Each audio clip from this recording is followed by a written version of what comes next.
Hello बच्चों। तो आज मैं इस वीडियो में आपको बताने वाला हूँ कि इलेक्ट्रिक फील्ड लाइंस क्या होती हैं और इनकी प्रॉपर्टीज़ क्या हैं। ये बोर्ड के पर्सपेक्टिव से काफ़ी इम्पोर्टेंट है और ऑब्वियसली ये कॉम्पिटिटिव एग्ज़ाम्स के हिसाब से भी काफ़ी इम्पोर्टेंट है। तो इसमें से कंसेप्चुअल क्वेश्चंस बनेंगे काफ़ी ज़्यादा, ठीक है। और बोर्ड्स में इसके फील्ड लाइंस की प्रॉपर्टीज़ और डेफिनेशंस आ सकती है।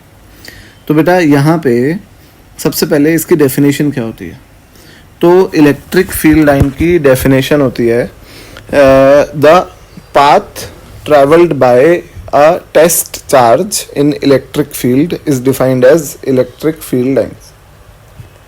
मतलब अगर आपको किसी रूम में ये पता लगाना हो कि इलेक्ट्रिक फील्ड है क्या, और अगर इलेक्ट्रिक फील्ड उस रूम में है तो वो इलेक्ट्रिक फील्ड जो है वो किस पैटर्न में, किस डायरेक्शन में, अगर ये पता लगाना हो तो आप वहाँ पे उस रूम में एक टेस्ट चार्ज यानी यूनिट पॉजिटिव चार्ज जो कि बहुत हल्का है उसको रख दो, और उसके वो जहाँ जहाँ चलना चालू करे उसी की डायरेक्शन में लाइंस बनाते जाओ। तो फाइनली जब आप उसके पाथ को ट्रेस कर रहे हो तो एंड में ये जो पूरा पाथ बनेगा, ये जो लाइंस बनेंगी, ये इलेक्ट्रिक फील्ड लाइंस कहलाती हैं। तो आप ये देख सकते हो कि यहाँ पे अगर आप एक यूनिट पॉजिटिव चार्ज को रखते हो तो ये प्लस चार्ज इस प्लस चार्ज को रिपेल करेगा, दूर जाएगा वो। ये प्लस चार्ज इस प्लस चार्ज को ऐसे रिपेल करेगा, ये प्लस इस प्लस को ऐसे रिपेल करेगा, ये प्लस इस प्लस को ऐसे रिपेल करेगा। तो ये फील्ड लाइंस पॉजिटिव चार्ज से ओरिजिनेट होंगी ऐसे, इस तरीके से, है ना। और ऑब्वियसली अगर यहाँ पे आप नेगेटिव चार्ज के पास एक पॉजिटिव टेस्ट चार्ज को रख देते हो तो नेगेटिव चार्ज उसको खींचेगा अपनी तरफ, इस तरीके से। तो ये फील्ड लाइंस टर्मिनेट कहाँ पे होती है? नेगेटिव चार्ज पे, है ना। तो ये सबसे पहले क्लियर हो गया कि these are defined as the path travelled by a test charge in electric field, ठीक है। और आइसोलेटेड चार्जेस हैं ये, इसके आसपास कोई नेगेटिव नहीं है। ये तो बोर्ड में पास दिख रहे हैं पर इसके आसपास इन्फिनिटी तक कोई दूसरा चार्ज नहीं है, इसके आसपास इन्फिनिटी तक कोई दूसरा चार्ज नहीं, ठीक है। अब दूसरी प्रॉपर्टी पे आते हैं अपन कि they originate from positive charge and terminate on negative charge. अभी अपने ये बात करी कि ये फील्ड लाइंस पॉजिटिव चार्ज से ओरिजिनेट होती हैं, नेगेटिव चार्ज पे टर्मिनेट होती हैं, ठीक है। और बेटा मैं बड़ा अच्छे से एक बात ये समझा दूं कि ये कुछ असली में एग्जिस्ट नहीं करती, ये एक इमेजिनरी विजुअलाइजेशन है कि इलेक्ट्रिक फील्ड अगर दिखने में होती तो कैसी दिखती। तो हम बस एक टेस्ट चार्ज के पीछे पीछे उसका पाथ ट्रेस करते जा रहे हैं और उसको हम इलेक्ट्रिक फील्ड डिफाइन कर रहे हैं, ठीक है। तो ये जो है सिचुएशन, ये आपको बड़े अच्छे से क्लियर होनी चाहिए, है ना। अब अगर ऑब्वियसली पॉजिटिव चार्ज के पास कोई टेस्ट चार्ज रख दूंगा पॉजिटिव चार्ज, तो ऐसे दूर ही जाएगा इससे, ऐसे है कि नहीं, रिपेल होएगा। और नेगेटिव के पास रख दूंगा पॉजिटिव टेस्ट चार्ज तो वो इससे अट्रैक्ट होएगा। तो they originate from positive charge and they terminate on negative charge. और अगर ये आसपास रखें, ये तो खैर आइसोलेटेड है, ये अकेला है, ये अकेला है, और अगर ये आसपास रखें पास में तो ये प्लस से ऐसे निकलते हैं और ये माइनस पे टर्मिनेट हो जाती हैं फील्ड लाइंस, है ना। और आप बड़े अच्छे से ये देख सकते हो कि ये फील्ड लाइंस जो चार्ज है उसके पास तो बहुत हाईली डेंस है, और चार्ज से दूर जाओगे तो इनके बीच की दूरी बढ़ती जाएगी फील्ड लाइंस की, है ना। तो फील्ड लाइंस कोई भी चार्ज के पास में काफ़ी डेंस होती हैं और दूर जो है वो कम डेंस होती हैं। अब आते हैं अगले पे कि ये कभी भी क्लोज लूप नहीं बनाती। अब बेटा क्लोज लूप क्या होता है, ओपन लूप क्या होता है, देखो ये मैं बताता हूँ आपको कि ये एक लूप है, ये दूसरा लूप है। लूप तो दो नहीं है, पर ये साइक्लिक ऑर्डर में है और ये नॉन साइक्लिक ऑर्डर में है। तो ये क्लोज लूप है और ये ओपन लूप है, ठीक है ना। जो नॉन साइक्लिक है वो ओपन है और जो साइक्लिक है वो क्लोज्ड है। तो ये क्लोज लूप नहीं बनाती, electrostatic field lines close loop नहीं बनाती, है ना। ये नाम ध्यान रखना, इलेक्ट्रोस्टैटिक की बात हो रही है, ठीक है। अब ये दिमाग मत लगाना कि और कौन सी होती है, वो बात की बात है। तो देखो आप, ये आपको दिख रहा होगा कि प्लस से माइनस ऐसे जा रहा है और ये भी ऐसे ही जा रहा है। तो अगर ये लूप को देखोगे तो ये नॉन साइक्लिक लूप है ना, साइक्लिक ऑर्डर फॉलो नहीं हो रहा, ये ऐसे और ये ऐसे, ठीक है। अब आते हैं नेक्स्ट प्रॉपर्टी पे कि अगर आप इलेक्ट्रिक फील्ड लाइंस पे किसी भी एक पॉइंट पे टेंजेंट ड्रॉ कर दोगे तो वो टेंजेंट की डायरेक्शन जो है वो इलेक्ट्रिक फील्ड की डायरेक्शन बताएगी उस पॉइंट पे। जैसे आपने इस पॉइंट पे यहाँ टेंजेंट बना दिया, तो ये जो टेंजेंट है ना, ये इलेक्ट्रिक फील्ड की डायरेक्शन बता रहा है आगे की तरफ। आगे ही क्यों? क्योंकि फील्ड लाइंस की डायरेक्शन ऑफ प्रोपोगेशन में ही तो बनाओगे टेंजेंट। यहाँ 2 पे बनाओगे तो ये, तो 2 पे इलेक्ट्रिक फील्ड की डायरेक्शन ऐसे है और 1 पे ऐसे है, ठीक है। अगली प्रॉपर्टी है कि बेटा ये इलेक्ट्रिक फील्ड लाइंस जहाँ पे डेंस होती है ना, पास पास होती हैं, वहाँ पे इलेक्ट्रिक फील्ड इंटेंसिटी की वैल्यू भी ज़्यादा होती है, और जहाँ पे ये दूर दूर होती हैं वहाँ पे इलेक्ट्रिक फील्ड इंटेंसिटी की वैल्यू भी कम होती है। तो आप देख सकते हो कि ये ए पॉइंट पे छोटे एरिया में से ये लाइंस जा रही हैं, तो यानी डेंस है, और बी पॉइंट पे से बड़े एरिया में से ये लाइंस जा रही हैं, तो बी पे ये लाइंस की डेंसिटी कम है, नंबर डेंसिटी, और ए पे ज़्यादा है, तो ए पे इलेक्ट्रिक फील्ड ज़्यादा है और बी पे कम है।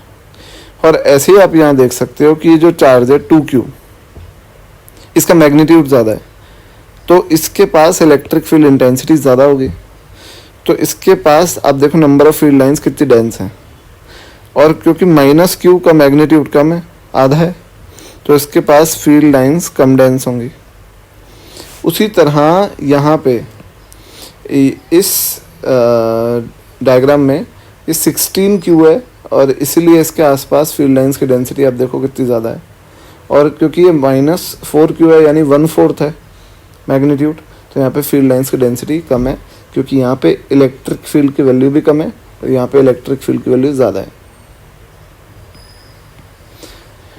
अब ये बड़ी इंपॉर्टेंट एक प्रॉपर्टी है कि दो फील्ड लाइंस कभी भी इंटरसेक्ट नहीं कर सकती। अब इसका एक सिंपल सी रीज़न है कि देखो, अगर आप बात करते हो कि दो फील्ड लाइंस इंटरसेक्ट हो गई यहाँ पर मान लो, तो इस पॉइंट पे अगर आप कोई टेस्ट चार्ज रखोगे तो वो दो अलग अलग डायरेक्शन में चलेगा, क्योंकि दो टेंजेंट बन रहे हैं। ऐसा तो होगा नहीं, चलेगा तो एक ही रिजल्टेंट डायरेक्शन में, चाहे कितने भी आसपास चार्जेस हों, चाहे कितने भी इलेक्ट्रिक फील्ड के सोर्सेज हों, ये जो टेस्ट चार्ज आप यहाँ रखोगे ये चलेगा तो एक ही डायरेक्शन में, रिजल्टेंट डायरेक्शन में। तो एक ही पॉइंट पे दो डायरेक्शन हो ही नहीं सकती फील्ड्स की, और इसीलिए दो इलेक्ट्रिक फील्ड लाइंस कभी भी आपस में इंटरसेक्ट नहीं कर सकती। बड़ा इंपॉर्टेंट कंसेप्ट था ये मैं आपको बता रहा हूँ कि ये कोई ऐसे प्रॉपर्टी नहीं है, पर मैं आपको बता रहा हूँ कि अगर लाइक चार्जेस रखे हैं तो आपको पता है कि somewhere between two like charges एक ऐसा पॉइंट होता है जहाँ पे नेट इलेक्ट्रिक फील्ड 0 होती है। तो वो पॉइंट यहाँ पे मान लो मिडिल में होगा, क्योंकि दोनों चार्ज बराबर हैं। तो फील्ड लाइंस का पैटर्न ऐसे होगा, the field lines will try to repel each other. अरे बात समझे। और अगली प्रॉपर्टी पे आते हैं, ये बड़ी इंपॉर्टेंट प्रॉपर्टी है कि जो फील्ड लाइंस होती हैं वो मेटल सरफेस के परपेंडिकुलर होती हैं, क्योंकि metal surface equi potential surface होता है। अब बेटा पोटेंशियल क्या होता है और इक्वी पोटेंशियल सरफेस क्या होता है ये हम बाद में डिटेल में पढ़ेंगे, पर अभी सिर्फ ये रीज़न याद रख लो, क्योंकि मेटल सरफेस इक्वी पोटेंशियल होता है इसलिए फील्ड लाइंस उसके परपेंडिकुलर होती हैं। और फिलहाल दिमाग में सिर्फ इतना याद इसको मेमोराइज करो कि फील्ड लाइंस मेटल सरफेस के परपेंडिकुलर। तो कुछ पैटर्न मैंने यहाँ पर बना रखे हैं, आप देख सकते हो। फर्स्ट पैटर्न है कि जैसे ये एक मेटेलिक स्फीयर है, इसके अंदर एक पॉइंट चार्ज रखा है +q। ये +q की वजह से यहाँ पे इंड्यूस होगा माइनस चार्ज और बाहर इंड्यूस होगा प्लस चार्ज। तो ये जो फील्ड लाइंस होगी प्लस से माइनस ऐसे जाएंगे। मेटल के अंदर इलेक्ट्रिक फील्ड 0 होती है, यहाँ पे सॉलिड वॉल्यूम में इलेक्ट्रिक फील्ड 0 होती है ना। तो यहाँ पे फील्ड लाइंस आप बनाओगे ही नहीं जब फील्ड ही नहीं है। तो और बाहर प्लस, यहाँ अंदर माइनस इंड्यूस हो रहा है तो बाहर प्लस है, तो ये ऐसे जाएंगे बाहर। सिमिलरली ये चार्ज जो है दूसरे फिगर में ये असिमेट्रिक है, सेंटर पे नहीं रखा, तो असिमेट्रिक है। तो आप ये देख लो कि फील्ड लाइंस जो होंगी वो अंदर वाले सरफेस के परपेंडिकुलर होंगी।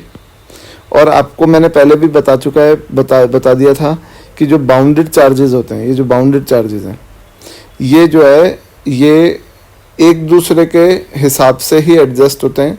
ये प्लस क्यू अगर असिमेट्रिक है तो ये जो अंदर का नेगेटिव चार्ज है वो नॉन यूनिफॉर्मली डिस्ट्रीब्यूट होगा, और जिधर प्लस क्यू मूव कर रहा है उधर इसका डिस्ट्रीब्यूशन ज़्यादा हो जाएगा। आप देख सकते हो कि अगर प्लस क्यू यहाँ पे ज़्यादा पास में आ गया तो माइनस चार्ज यहाँ पे ज़्यादा डिस्ट्रीब्यूट हो जाएगा, यहाँ पे कम हो जाएगा।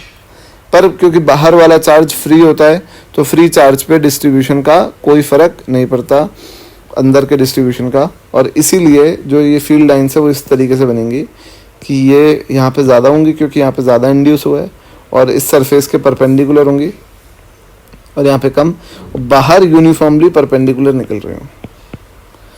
अगर ये प्लस चार्ज है तीसरे फिगर में और इसके पास एक मेटल कंडक्टर रखा है, ये मैं इस पर लिख देता हूँ कंडक्टिंग सरफेस, तो कंडक्टिंग सरफेस पे ये क्या इंड्यूस करेगा, माइनस, और फील्ड लाइंस इसके हमेशा परपेंडिकुलर होंगे, आप देख सकते हो, है ना। फोर्थ फिगर जो है यहाँ पे, इस फिगर में भी आप देख सकते हो कि ये मेटल सरफेसेस रखे हैं, और ये मेटल सरफेसेस जो हैं ये पॉजिटिव चार्ज इन सरफेसेस पे नेगेटिव चार्ज इंड्यूस कर देगा, ये देखो, और फील्ड लाइंस प्लस से माइनस ऐसे जाएंगी, और दूसरी ओर जो प्लस आएगा, है ना, उससे फील्ड लाइंस ओरिजिनेट होके बाहर निकलेंगी, और सारे फिगर्स में मेटल के परपेंडिकुलर है फील्ड लाइंस, आप देख सकते हो। ऐसी मैंने किसी एक्सटर्नल फील्ड में, ये जो फिफ्थ फिगर है इसमें किसी एक्सटर्नल फील्ड में मैंने एक स्फीयर को रख दिया है, मेटल स्फीयर को, है ना। तो आप देख लो फील्ड लाइंस इसके सरफेस के परपेंडिकुलर आ रही हैं और परपेंडिकुलर ही निकल रही हैं, और अंदर क्योंकि इलेक्ट्रिक फील्ड ज़ीरो होती है तो अंदर नहीं बनेगी फील्ड लाइंस, ठीक है ना। तो यहाँ पर जो है ये जो फिगर है ये वाला, इस फिगर में आप देख लो कि ये माइनस या इंड्यूस होगा तो ये ऐसे इस पर टर्मिनेट होंगी, फिर वहाँ प्लस आएगा तो वहाँ से ओरिजिनेट होंगी। और मेटल की इसी प्रॉपर्टी को हम इलेक्ट्रोस्टैटिक शील्डिंग में भी यूज़ कर सकते हैं। अब इलेक्ट्रोस्टैटिक शील्डिंग क्या होती है कि अगर कई बार हमें कुछ डिवाइसेस को इलेक्ट्रिक फील्ड से बचाना होता है कि वो ख़राब ना हो जाए, इलेक्ट्रिकल डिवाइसेस को इलेक्ट्रिक फील्ड उनको ख़राब कर सकती है, तो हम क्या करते हैं कि जैसे आप देख सकते हो कि मान लो ये सिनेरियो है, फर्स्ट वाला फिगर है कि प्लस चार्ज या माइनस इंड्यूस कर रहा है और यहाँ पर प्लस है, तो फील्ड लाइंस ऐसे माइनस पे टर्मिनेट होके प्लस से ओरिजिनेट होके जाएंगी। पर इस फिगर में अगर हमने पीछे से ग्राउंडिंग कर दिया और पीछे यहाँ कोई डिवाइस पड़ा है तो फील्ड लाइन, अच्छा ग्राउंडिंग में क्या होगा कि जो फ्री चार्ज है वो ग्राउंड में चले जाएगा, तो फील्ड लाइंस यहाँ से ओरिजिनेट नहीं होंगी। तो यहाँ पे कोई भी जो डिवाइस हमने रखा है वो, यहाँ पे अगर कोई डिवाइस रख दूँ तो वो जो डिवाइस है वो इलेक्ट्रिक फील्ड लाइंस से बच गया, पीछे कोई फील्ड लाइन नहीं है, तो इसको इलेक्ट्रोस्टैटिक शील्डिंग बोलते हैं, शील्ड कर दिया हमने, बचा लिया। और ऐसे ही ये जो है इस फिगर में जो अंदर पॉजिटिव चार्ज है वो इस स्फीयर पे यहाँ पे नेगेटिव इंड्यूस करेगा, और नेगेटिव है बाउंडेड, और बाहर वाले सरफेस पे क्या इंड्यूस करेगा, प्लस। पर प्लस क्योंकि फ्री चार्ज है तो फ्री चार्ज ग्राउंडिंग की वजह से ग्राउंड में चले जाएगा, और जो फील्ड लाइंस होंगी वो ये अंदर तो बनेंगी ऐसे, पर वो फील्ड लाइंस बाहर नहीं होंगी क्योंकि बाहर का फ्री चार्ज है ही नहीं। तो ये जो ऑब्जेक्ट रखा है सी, इसका इलेक्ट्रोस्टैटिक शील्डिंग हो गया, ये इलेक्ट्रिक फील्ड्स में इसको कोई नुकसान नहीं होगा क्योंकि फील्ड इसके तक, इस सी तक पहुंच ही नहीं रही है, और इसे कहते हैं हम इलेक्ट्रोस्टैटिक शील्डिंग। तो इलेक्ट्रोस्टैटिक शील्डिंग में हमें ग्राउंडिंग की ज़रूरत पड़ती है। तो ये था बेटा फील्ड लाइंस और इसकी प्रॉपर्टीज़, और अब हम जो है मिलते हैं अगले वीडियो में अगले कंसेप्ट के साथ। Thank you.